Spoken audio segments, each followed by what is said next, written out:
First of all, why manage behaviour? What we want is the players to learn as much as possible whilst they're there and to work hard. Any behaviour that's not working towards that is working against it. Anytime you've got to stop to deal with a player, you're not coaching them. Anytime their attitude gets in the way of listening or anything, it takes away from the learning. And especially in this country, we don't have any time to waste. You think if you're getting 4 hours training a week, that's not enough to learn how to play this game, really, but we make do. And if half an hour session is spent because someone's not listening or someone's messing around, that's a huge amount of time that you're losing. And the other point is how to manage behaviour. And this here, that's the big bit, that's it. There you go, right? So yeah, at the heart of it, reward the behaviours you want to see, punish the behaviours you don't want. Everyone works the same way. Everyone likes being told that you've done something right. Whatever it is, you know. Well done, you've turned up on time, you know. But there's more to it. We'll go into it in detail. But a little one, a personal bugbear, is coaches having a go at the players that have turned up because there's poor attendance. They're the guys that are there. So I'm saying, you know, it's worth mentioning that attendance is poor, but you should do it from the point of view of, well done, you guys are here. That's really good. Because otherwise they think, well, I turned up and got shouted at, so why would I come back? Well, you know, to say, you will always get a better result by saying well done and thank you than you ever will by saying that was rubbish, stop it. And then the other one is this. I've been on teams where one coach will talk badly about another coach to the players. And again, I've done that myself, but it's just negative. If you're part of the coaching staff, all the times you should tell all the players that all the coaches are brilliant. I mean, you can say, you know, be realistic about it, you know, in that they're good at this but not at this, but you should never sort of run down a coach and say, oh, they don't know what they're doing.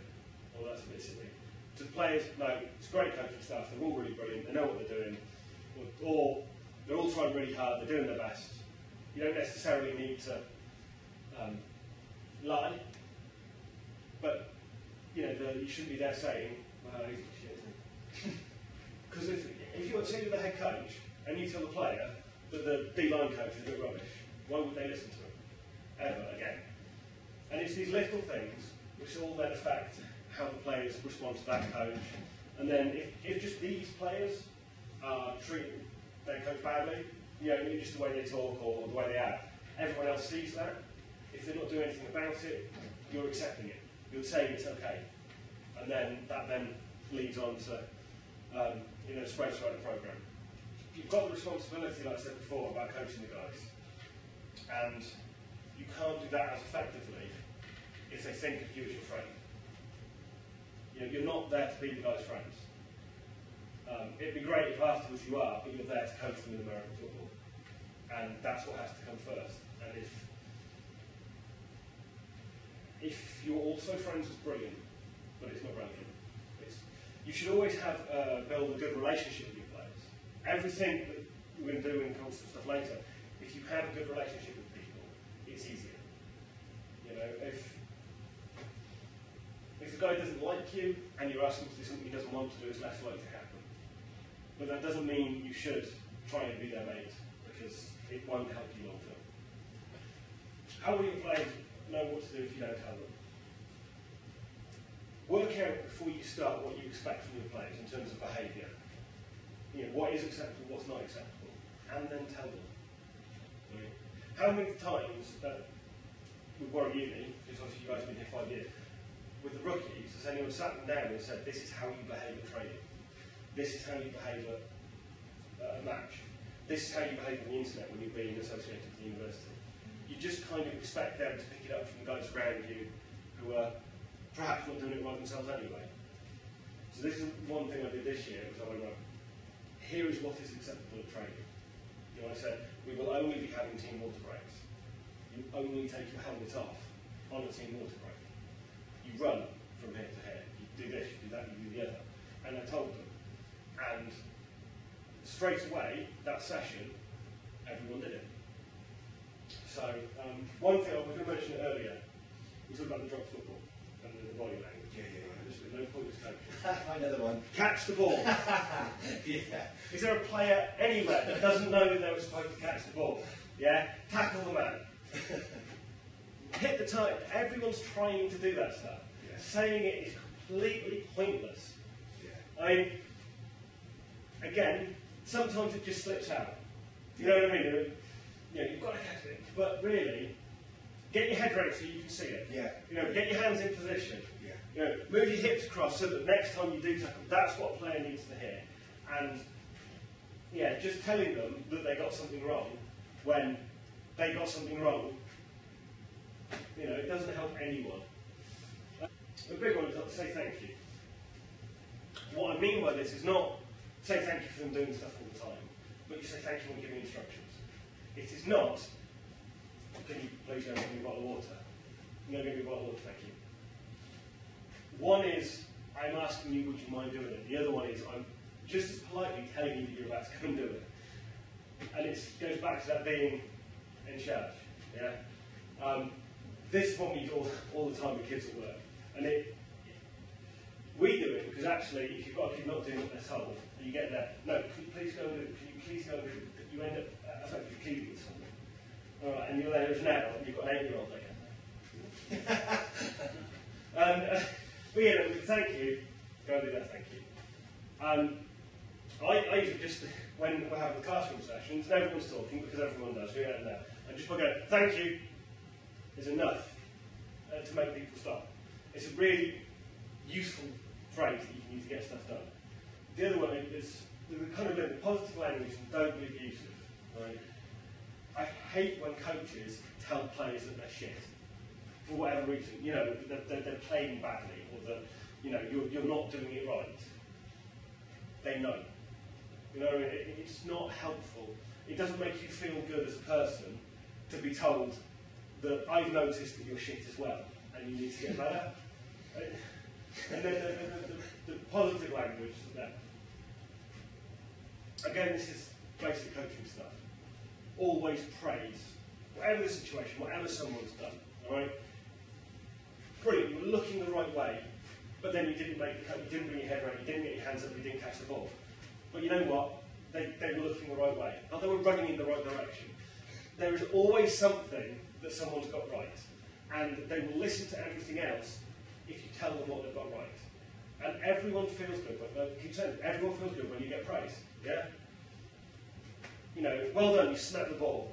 Next time though, move across to the guy who doesn't run straight past you and give the ball back. You've got the game. Your defence is being run over. Yeah. You come out the flat. They've run up 2 scores in quick succession, and your players just aren't playing.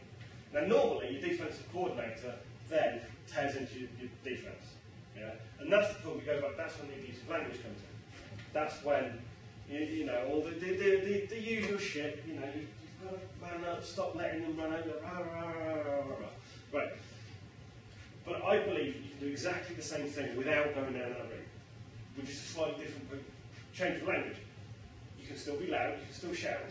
Yeah? I know, you know, some players sometimes need waking up, right? But this is unacceptable. You are better than this.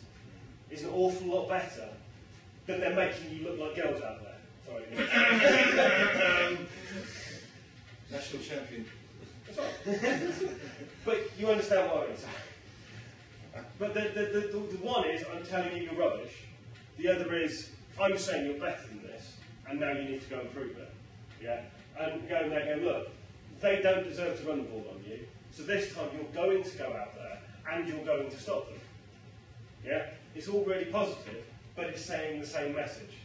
And now we get to probably the one slide that we really wanted to see in the whole presentation, which is right, the steps to dealing with the disruptive player. Okay? So, to start with, the be in charge. This is stuff we've talked about before, the body language, the way you talk to people. And you've got to be in control of the situation of when they're starting to be disruptive. Normally, it's back-chatting with coaches, to be honest. It's the, you know, either the disagreeing, or they're trying to argue a point, or whatever it is. Right? Explain to them they're doing something wrong. right? So, Andrew, I'm sure you've got a really good point, but now's not the time to talk about it, so we're going to carry on with coaching. Thank you. Straight away, I'm not even having a conversation about it. It's just, you're doing something wrong, yeah? You can even include that, I'm happy, we'll have this conversation afterwards, but not now, thank you. Right? Give them the clear instruction to stop. It's almost in the same thing. Now, if you don't tell them that you want them to stop, and you don't tell them that they're doing something wrong, they don't know. That's not their fault, that's your fault, because you haven't told them. Right?